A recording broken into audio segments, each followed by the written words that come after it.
In the book Spheros by Rabbis Habers and Sedley, they write that Tiferet is the midah of truth. They also write that Netzach is not only translated as eternity, but also victory. Today, we're going to flip things around. So come with me on a journey to organization where we will build real freedom through time management and reduction of our stuff so we're no longer a slave to our things. Yesterday was day 23 of the Omer. Today is Tiferet Shebentzach, harmony within eternity, or truth within victory. How often does this happen to you? It's the end of the day. You look at your to-do list or your calendar and you're like, oh my gosh, I didn't do anything productive today. Guilty. It happens to me more than you might think. Sometimes it's because I wasted time going down the social media rabbit hole.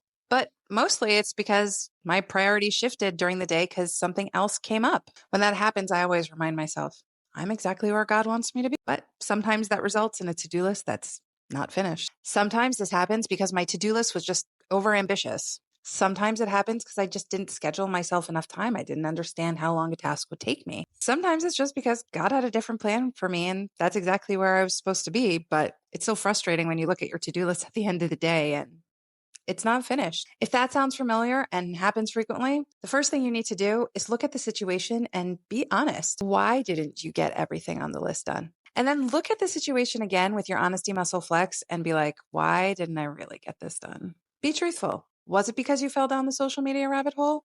Or was it because you just didn't budget enough time? Or maybe it was just because you didn't understand how to get the task done and it took a lot longer. And if it was just that wasn't God's plan for today because something else more important came up, I totally get it.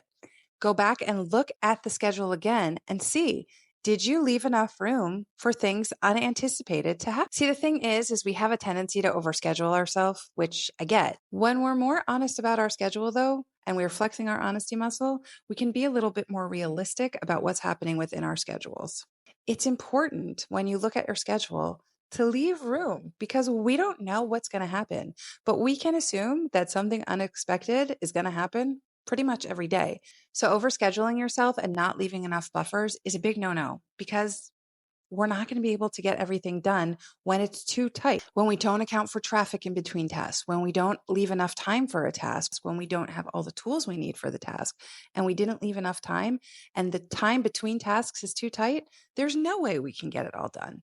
But no matter what happens, it's important to cut yourself some slack because honestly, it happens to everybody at least once in a while. Learn to be okay with what you have done that day, even if it wasn't what you set out to do. More than that, I want you to think back to yesterday and ask yourself, is this just the perfectionism talking, or did I actually not do anything today? Because sometimes we do a lot more than we think we do if we sit down and really look at the day.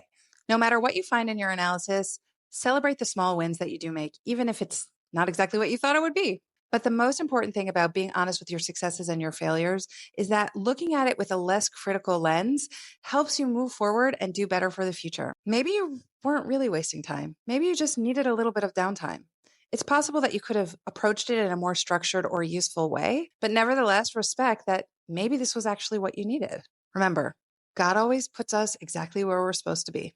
Here's a pro tip for you. Being honest doesn't have to mean being critical. You can make an honest critique of your calendar without saying mean things to yourself. Remember, our brothers and sisters in captivity and the soldiers who protect us do not have the ability to be critical and analyze their schedules. So have gratitude for the fact that you can. Have a beautiful day full of Tiferet Shebentzach.